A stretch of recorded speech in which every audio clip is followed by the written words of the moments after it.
Hi guys, Rick Davis here again from LearnTVProduction.com. Today's topic is simple lighting for your video productions. How to do it and how to make it look really good. I've gone out in the field again and have asked 3 lighting and video experts their thoughts on how to create great looking lighting on a video or TV shoot. I asked them where do they start when it comes to lighting a scene or a subject.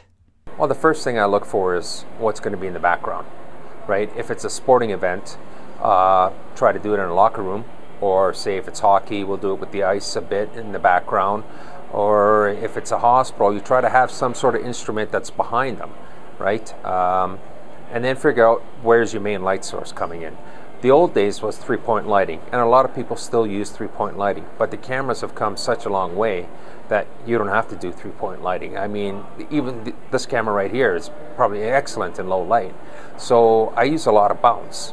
So if there's a window and there's a lot of daylight coming in, I'll bounce with a card just to fill that side of their face, and maybe use my one light as a backlight. Just a reflection when you say bounce. Yes, as a reflection, right? You got all this daylight coming in from the window, just bounce it, and then use a backlight, just rim it out a bit, you know, just along the hair so it stands out a bit.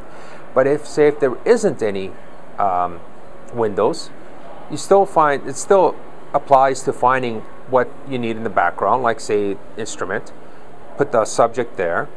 One light I use, well actually I go 2 lights, right? And then I still bounce off the light to fill in this side of the face, and then I use a backlight just to rim it out a bit.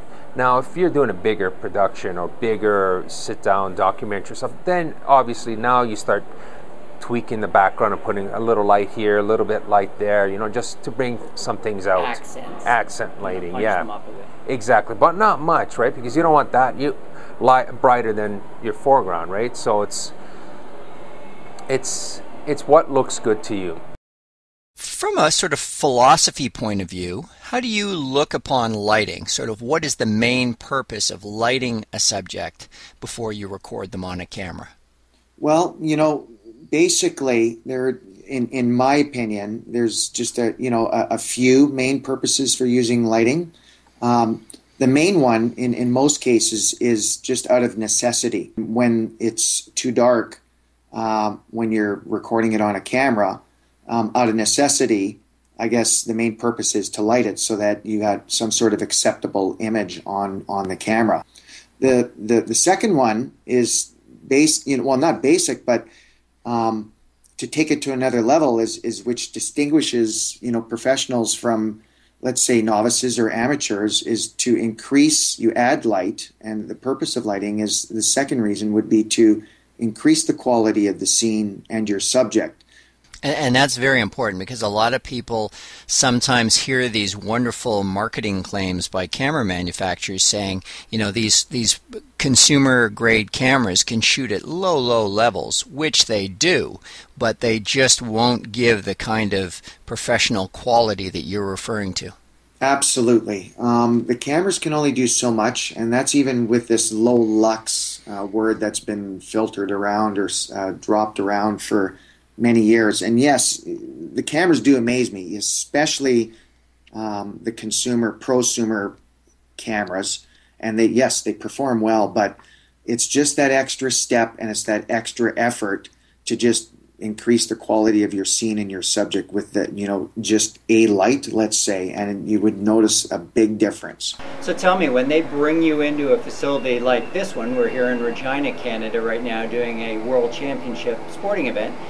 When you walk into an event like this, how do you assess it and sort of put your game plan into place? Well, I think firstly you want to know what they're trying to achieve. For instance, in this case, it's sport television, so we have to have good pictures. We have to have good even lighting situation. From there, we look at the building. What does the building have to offer? What do we have to do to augment what is already in place? Generally a minimal cost. I mean, we don't want to overdo it for the client. So it's a matter of getting all that information together and saying, well, this is what we propose would be the best way to go to suit their needs, the client's needs.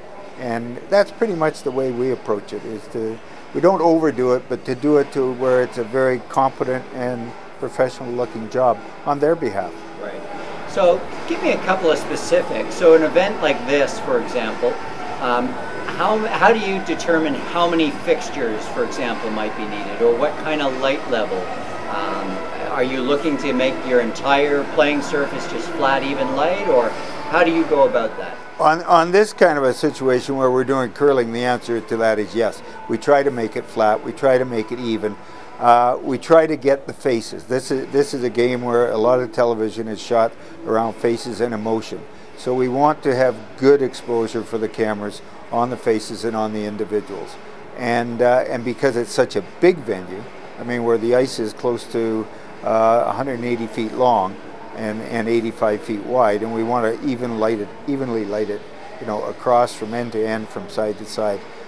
Then we approach it the way we have here, where we put major lighting down each side of the arena that are floodlights.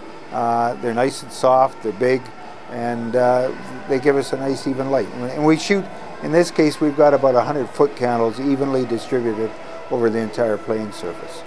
So from whatever angle the camera shoots them from, we pretty much have them covered. I hope you found this video to be helpful. Please leave me a comment below and let me know of any particular lighting challenges you've had and how you solve them. I would love to hear from you. Also, don't forget to subscribe to my channel so that you'll get my latest on video and TV production tips. Just click on the subscribe button. Oh, and a like would be nice too. Thanks for watching, guys.